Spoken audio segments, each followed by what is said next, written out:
चलिए आज बात करते हैं भारत के इतिहास के एक ऐसे अध्याय की जो शायद सबसे दर्दनाक है। 1962 का भारत चीन युद्ध। एक वक्त था जब हिंदी चीनी भाई भाई के नारे लगते थे। पूरा देश इन नारों से गूंजता था। तो फिर सवाल ये उठता है कि ये भाई भाई का रिश्ता अचानक दुश्मनी में कैसे बदल गया। देखिए, उस वक्त के प्रधानमंत्री जवाहरलाल नेहरू का एक बहुत बड़ा सपना था। वो चाहते थे कि भारत और चीन, जो एशिया की दो सबसे पुरानी और महान सभ्यताएं हैं, वो एक साथ आएं और मिलकर पश्चिमी ताकतों के खिलाफ खड़े हों। अब सोचिए ये कितना पावरफुल आइडिया था, लेकिन हिमालय की ऊंची ऊंची चोटियों पर एक बिल्कुल अलग ही हकीकत शक्ल ले रही थी। और दोस्ती के सपने में जो पहली दरार पड़ी ना, उसकी वजह बना तिब्बत। हुआ ये कि 1950 में चीन की कम्युनिस्ट सरकार ने तिब्बत पर कब्जा कर लिया। फिर ठीक 9 साल बाद 1959 में वहां एक बड़ा विद्रोह हुआ।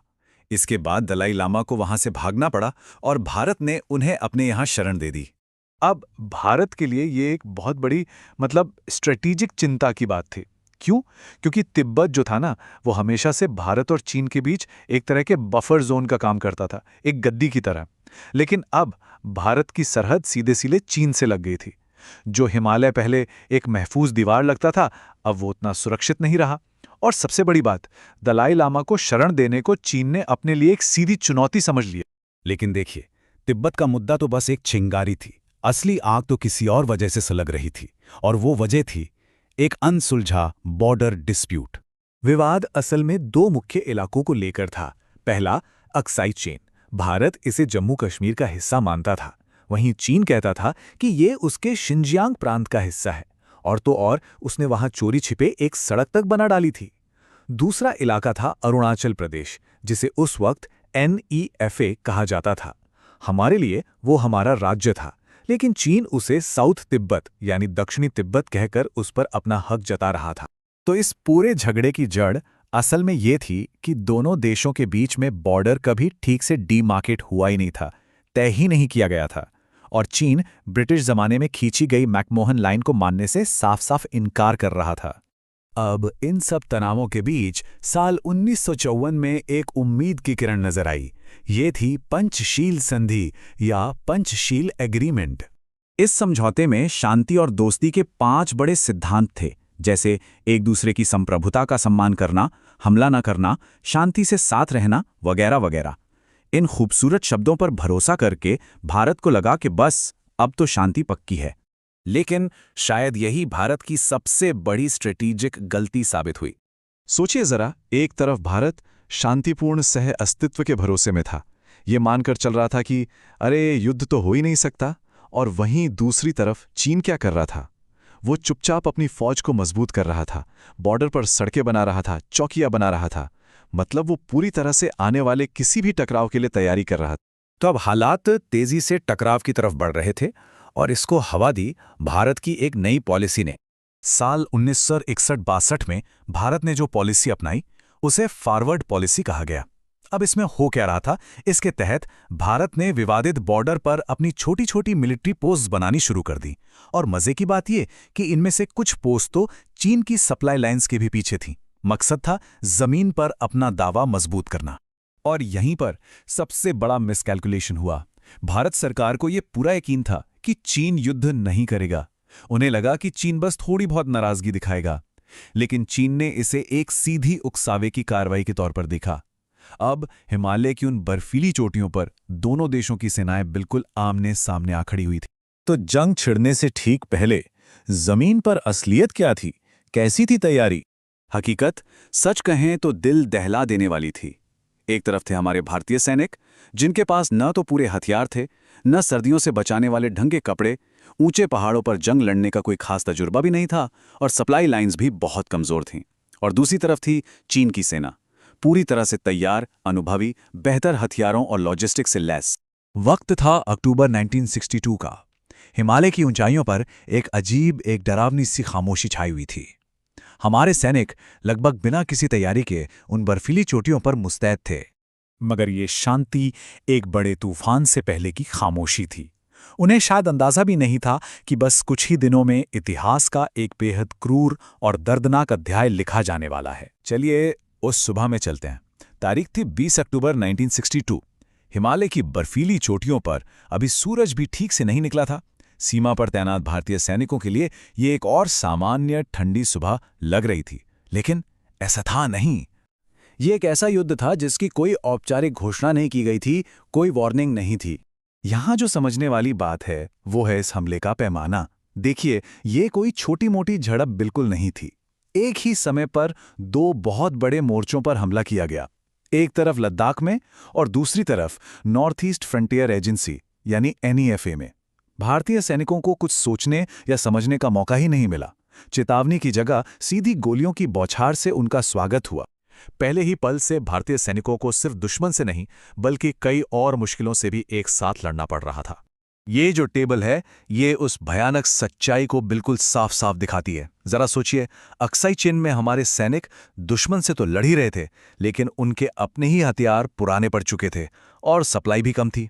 वहीं नेफा में, अरे वहां तो हालत और भी बदतर थी, जहां दुश्मन के साथ साथ कड़ाके की ठंड भी जान ले रही थी और सैनिकों के पास उससे बचने के लिए पूरे कपड़े तक नहीं थे।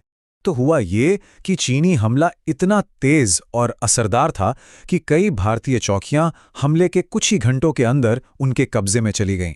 लेकिन इसी बड़ी हार के बीच एक ऐसी कहानी भी है जो आज भी भारतीय सेना के साहस का प्रतीक मानी जाती है, और ये कहानी है रेजांगला की।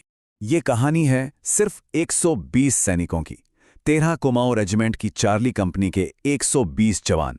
इस संख्या को याद रखिएगा, क्योंकि यही उनके असाधारण बलिदान को समझने की चाबी है।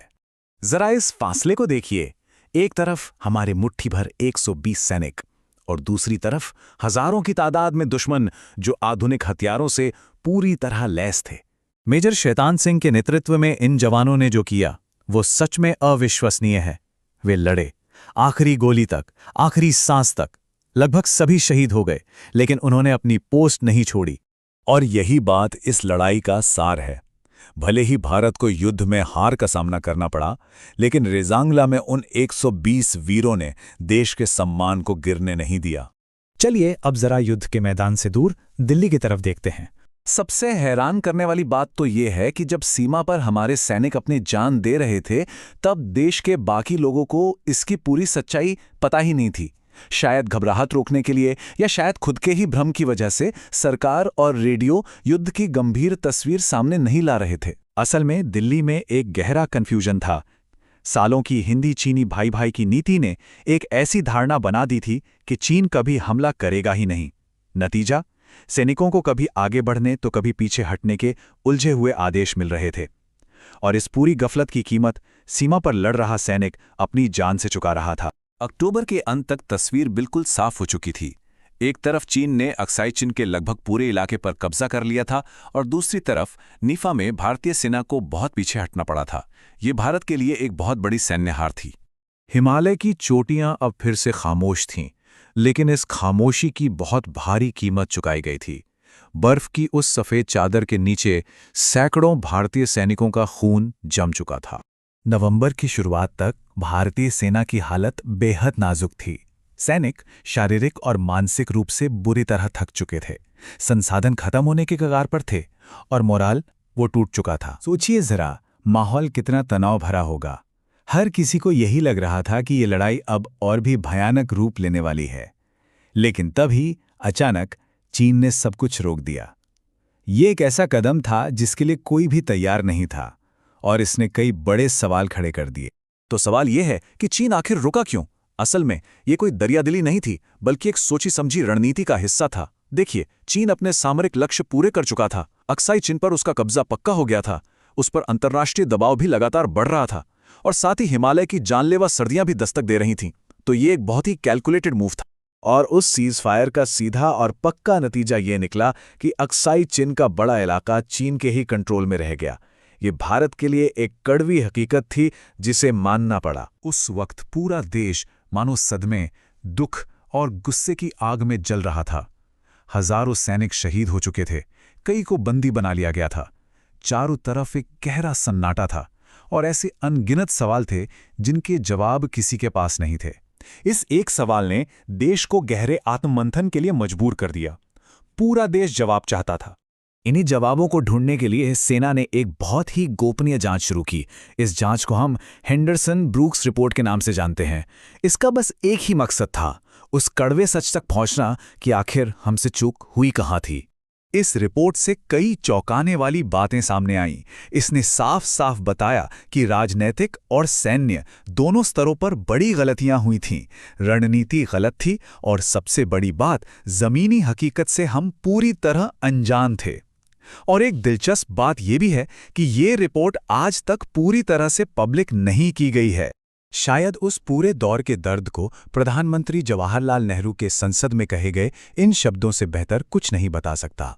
हमें धोखा दिया गया। ये सिर्फ एक बयान नहीं था, ये एक राष्ट्र के टूटे हुए भरोसे का इकबाल था।